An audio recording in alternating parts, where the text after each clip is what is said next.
Assalamualaikum warahmatullahi wabarakatuh. Alhamdulillahi rabbil alamin. Wassalatu wassalamu ala sayyidina Muhammadin wa ala alihi wa sahbihi ajma'in, amma ba'du. Pemirsa yang dirahmati oleh Allah Subhanahu wa ta'ala, kita tak lupa senantiasa selalu memanjatkan puja-puji syukur hanya bagi Allah. Salawat dan salam selalu juga kita haturkan keharibaan Nabi besar tercinta Sayyiduna Muhammad sallallahu alaihi wa alihi wa sahbihi wasallam. Karena dari pendidikan Nabi Muhammad inilah kita bisa mengenal apa itu yang dimaksud dengan Islam. Berkat perjuangan Nabi Muhammad inilah kita dapat mengenal apa itu manisnya iman. Tanpa perjuangan Nabi Muhammad, jangan mimpi kita akan meraih apa itu indahnya iman dan apa itu indahnya Islam. Pemirsa yang dirahmati oleh Allah Subhanahu wa ta'ala, pada pertemuan kali ini kita akan membahas satu tema tentang syukur dan sabar. Kenapa syukur harus didampingi dengan sabar? Sebab orang banyak mendapat nikmat dari Allah lupa bersyukur. Kenapa kita harus banyak bersyukur kepada Allah Subhanahu wa ta'ala? Sebab banyak Allah memberikan nikmat dan karunia kepada kita, tapi kita lupa bersyukur. Dan kenapa kita harus bersabar? Karena banyak Allah memberikan ujian, cobaan kepada kita, tapi kita tidak bersabar atas ujian Allah Subhanahu wa ta'ala.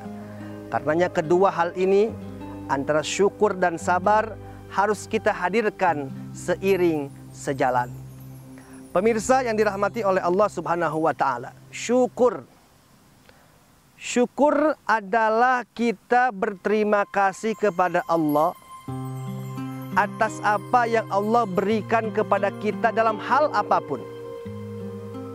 Karenanya Allah mengatakan di dalam Al-Quranul Karim, fadhkuruni adzkurkum washkuruli wala takfurun.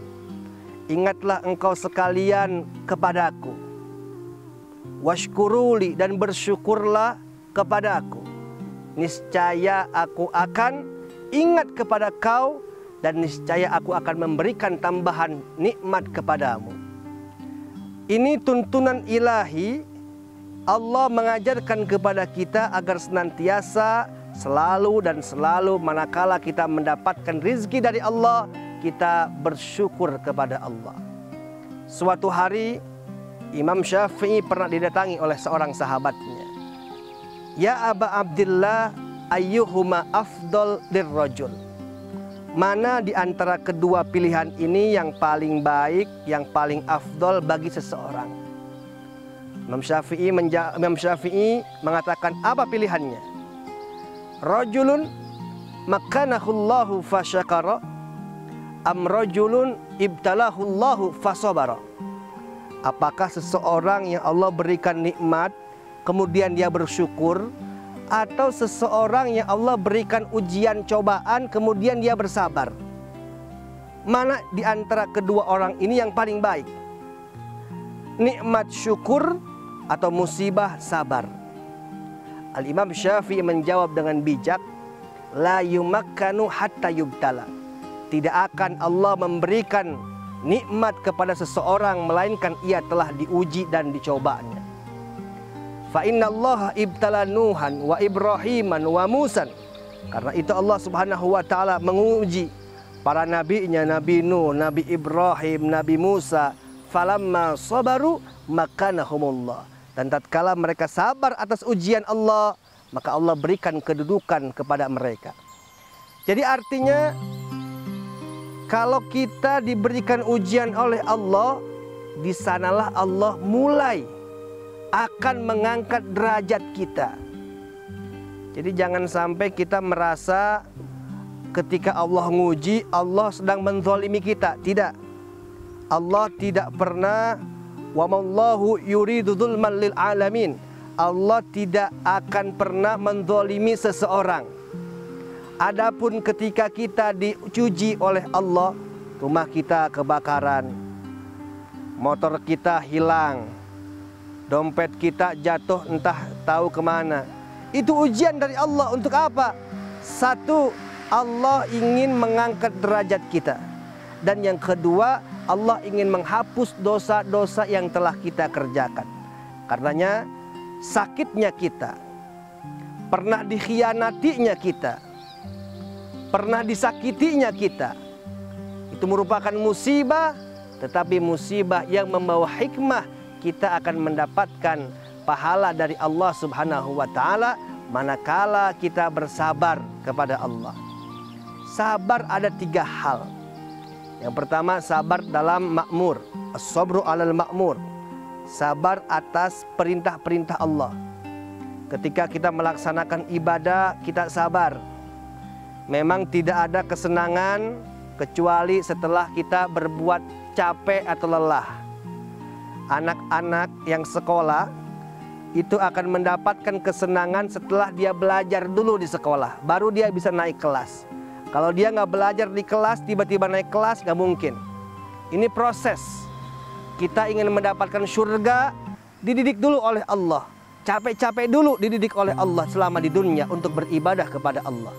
Yang kedua, as-sabru 'alal mahdhur, bersabar atas apa yang Allah larang untuk kita. Nah, ini yang agak susah. Terkadang setan ini memberikan jalan kemudahan agar kita gampang menempuh jalan kemaksiatan. Makanya jalan untuk kita berbuat maksiat lebih mudah dibanding jalan kita untuk taat kepada Allah. Kenapa? Karena setan memberikan jalan kemudahan-kemudahan. Waktu sholat subuh kita kesiangan. Kenapa? Setan yang ganggu. Zuhur kita sibuk di kantor, asar di perjalanan, maghrib baru nyampe rumah kecapean, isya ketiduran. Artinya tidak ada waktu kita untuk taat kepada Allah dengan gangguan setan. Nah, oleh karena itu kita memohon kepada Allah Subhanahu wa ta'ala agar senantiasa bersabar di dalam perkara yang dilarang oleh Allah. Dan yang ketiga, kita harus senantiasa bersabar di dalam 'alal maqdur, atas apa yang ditetapkan oleh Allah. Allah tetapkan kita menjadi orang yang miskin, sabar. Allah tetapkan kita menjadi orang yang belum sukses, sabar. Itulah ketentuan Allah Subhanahu wa ta'ala. Tapi jangan pesimis. Kata Nabi, la yuraddul qada illa du'a. Tidak ada yang bisa menahan takdir, mengubah takdir kecuali dengan berdoa terus kepada Allah Subhanahu wa ta'ala. Allah tetapkan kita besok untuk sakit.